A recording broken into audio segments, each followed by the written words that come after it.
buen día, espero que se encuentren muy bien. Mi nombre es Patricia Mariano y soy su profesora de Historia de México y hoy compartiré con ustedes el tema de la sociedad en la Nueva España. La sociedad colonial fue producto de españoles, indígenas y personas de origen africano. Derivado de este mestizaje biológico, la sociedad se dividió en diferentes estamentos.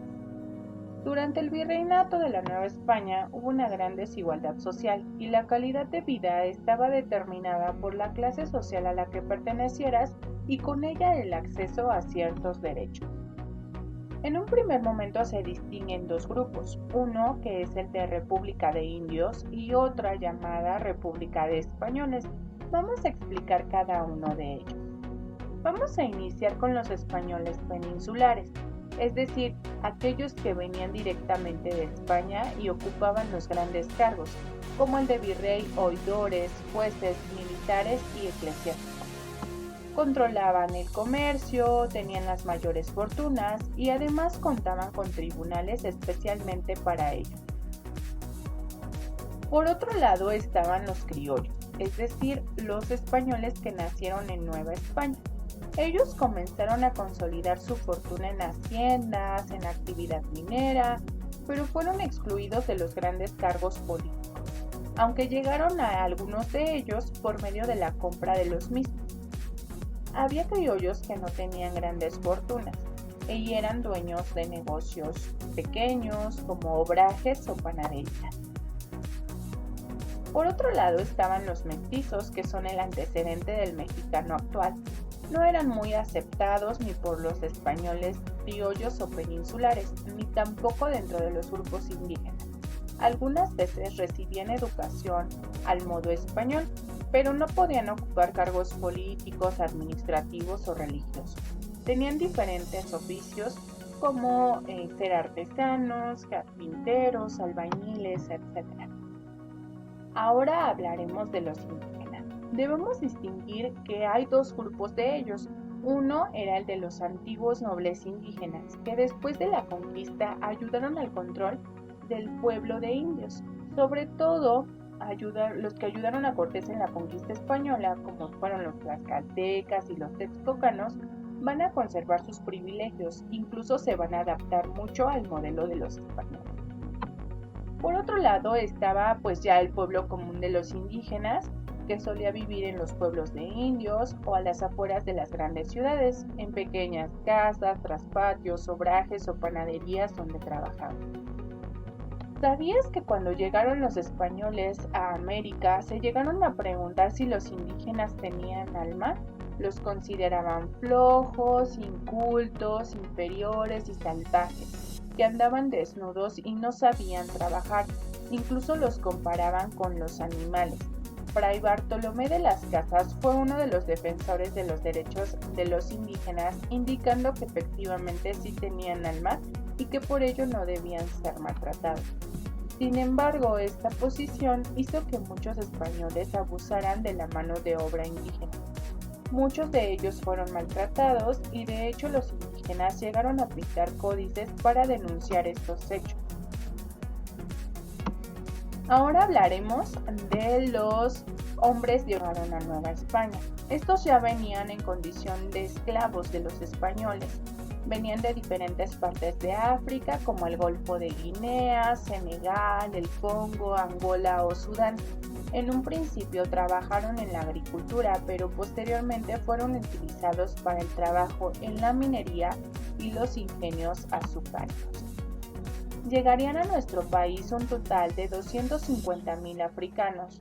Traían sus propias tradiciones que ahora forman parte de nuestro México actual.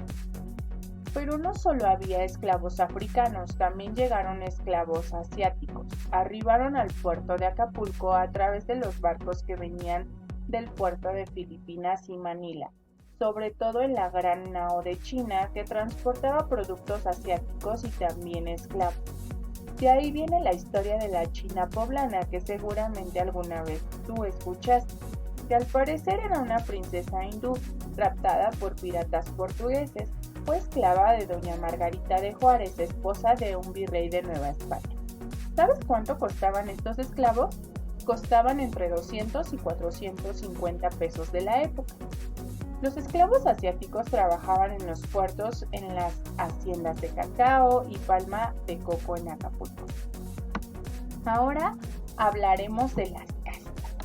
Las castas pues son el producto de ese contacto entre indígenas, españoles y negros.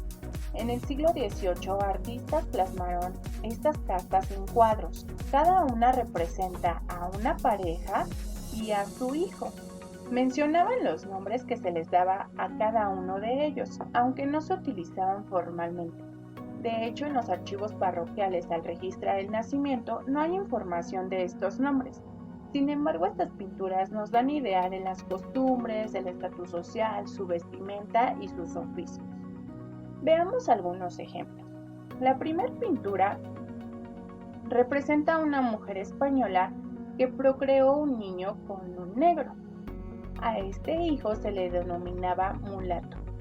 Luego tenemos en la segunda parte a un español con un morisco y tienen a un hijo que se le denomina albino. Una india más un negro, a su hijo se le denominará zambaiga o zambaigo. Un zambaigo más una india dan como resultado a un albarazado. Y así podemos irnos con los demás ejemplos. Los invito a que vean estos cuadros. Ahora, como vemos, la sociedad novohispana era muy desigual. Los poderosos y ricos mostraban y presumían de sus lujos frente a la población más pobre de la Nueva España. Las prohibiciones que tenía la corona respecto al comercio, las haciendas, la minería y quién ocuparía los cargos administrativos y políticos hizo que los grupos más vulnerables tuvieran muchos más obstáculos para mejorar su situación económica. Me gustaría que ahora tú reflexiones sobre la condición actual de los pueblos indígenas. ¿Crees que esto haya cambiado con el tiempo?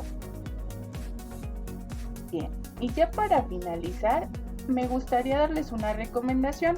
El Museo Nacional de Historia abrió una página en donde ustedes podrán ver a través de las pinturas que se hicieron en esa época cómo vestía la gente rica, los niños, las mujeres y los hombres. Los invito a que entren a este link y lo revisen. Por mi parte ha sido todo, espero que les haya gustado y si tienen alguna duda contáctenos mediante el correo institucional. Cuídense mucho, hasta luego.